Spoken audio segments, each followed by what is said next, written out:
अध्याय 17 क्रिया। जैसे खाना पीना, पानी, रहना, चलना, पढ़ना।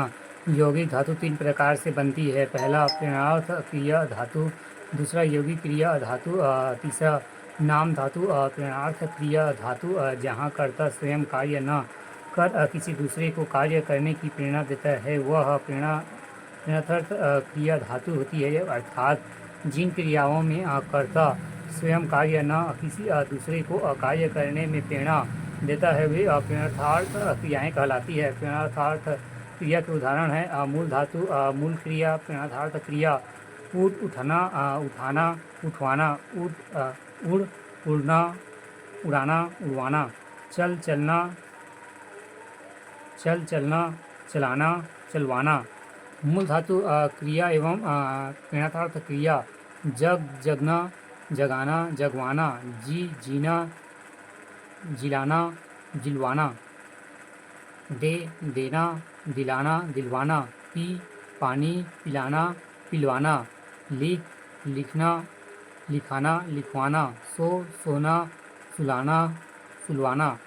दूसरा यौगिक क्रिया धातु दो या दो से अधिक धातुओं के संयोग से यौगिक क्रिया बनती है। जैसे उड़ जाना, खा लेना, चलना, चलाना, गिर पढ़ना, उड़ जाना, पढ़ना, पढ़ाना। तीसरा धातु नाम संज्ञा या विश्लेषण से बनने वाली धातु को नाम कहते हैं। जैसे कि संज्ञा से बात बतियाना, हाथ हथियाना, विशेषण से गरम गरमाना, चिकना चिकनाना। तीसरी रचना की दृष्टि से क्रिया के भेद। रचना की दृष्टि से क्रिया के दो भेद होते हैं। पहला सकर्म क्रिया, दूसरा अकर्म क्रिया।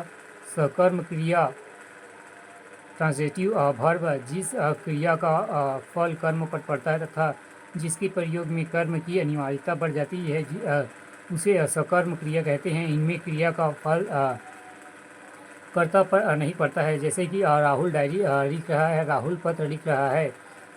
इस उदाहरण में पत्र या डायरी कर्म व लिखना क्रिया का फल कर्म पर पड़ रहा है, वो तो यह क्रिया सकर्म है। यदि यहाँ हम केवल यहाँ लिखें राहुल लिख रहा है, यहाँ कर्म उपस्थित नहीं है, पत्र या डायरी, फिर भी क्रिया लिखना को उसकी अपेक्षा एवं तो लिखना सकर्म क्रिया होगा। दूसरा अकर्म क्रिया इन्विजिटिव वर्ब, जब क्रिया का फल कर्ता में निहित रहता है तब उसे अकर्म क्रिया कहते हैं। दूसरे शब्दों में अकर्म क्रिया किसी कर्म की आवश्यकता नहीं होती है। जैसे पहला गायिका हंसती है, दूसरा नदी बहती है, तीसरा पुजारी आया है, चौथा वह डॉक्टर बनेगा। इन उदाहरणों में कोई कर्म नहीं हो रहा है, बल्कि यह एक स्थिति को दर्शा रहा है। उसका फल कर्ता गायिका, पुजारी व नदी में निहित है। क्रिया के कुछ और भी भेद होते हैं जो निम्नलिखित है। पहला सहायक क्रिया हेल्पिंग वर्ब। सहायक क्रिया मुख्य क्रिया के अप्रयुक्त होकर वाक्य को पूर्ण करने व अर्थ को स्पष्ट करने में सहायक होते हैं। जैसे कि घर जा रहा है, इस उदाहरण में सहायक क्रिया है जो मुख्य क्रिया जाना के साथ मिलकर वाक्य को पूर्ण एवं अर्थ को स्पष्ट कर रहा है। वह घर जा रहा था। तीसरा नहीं, इस उदाहरण में था सहायक क्रिया जो मुख्य क्रिया जाना के साथ मिलकर वाक्य को पूर्ण अर्थ को स्पष्ट कर रहा था। उपरोक्त दोनों वाक्यों में एक वर्तमान काल को अप्रयुक्त कर रहा था, जबकि दूसरा भूतकाल को पहले में जाने की प्रक्रिया चल रही थी, जबकि दूसरे में वह पूर्ण हो चुकी थी। पूर्णकालिक क्रिया ऑब्जेक्टिव वर्ब, जब कर्ता एक क्रिया को समाप्त कर दूसरी क्रिया को प्रारंभ करता है तब पहली क्रिया को अपूर्णकालिक क्रिया कहा जाता है। जैसे कि राम खाना खाने के बाद सोने के लिए चला गया। इसमें खाना खाना पूर्णकालीन क्रिया है, जिसमें बाद में उसने दूसरी क्रिया सो जाना संपन्न की। नामबोधक क्रिया नेगेटिव वर्ब, संज्ञा अथवा विशेषण के साथ क्रिया जुड़ने के नामबोधक क्रिया बनाती है। जैसे कि संज्ञा क्रिया एवं नामबोधक। पहला लाठी प्लस मारना, लाठी मारना। दूसरा रक्त प्लस खोलना, रक्त खोलना। विशेषण क्रिया एवं नामबोधक क्रिया। दुखी प्लस होना, दुखी होना। दूसरा पीला प्लस पढ़ना, पीला पढ़ना।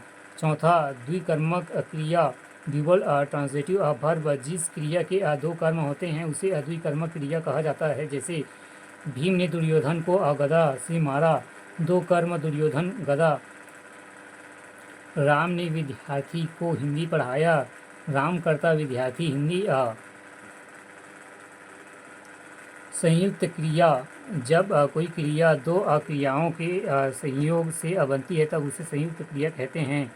जैसे वह खेल कूद रही थी, यहाँ खेलना और कूदना दो क्रियाएं हैं जो आपस में जुड़ गई है, अतः खेल कूद संयुक्त क्रिया है।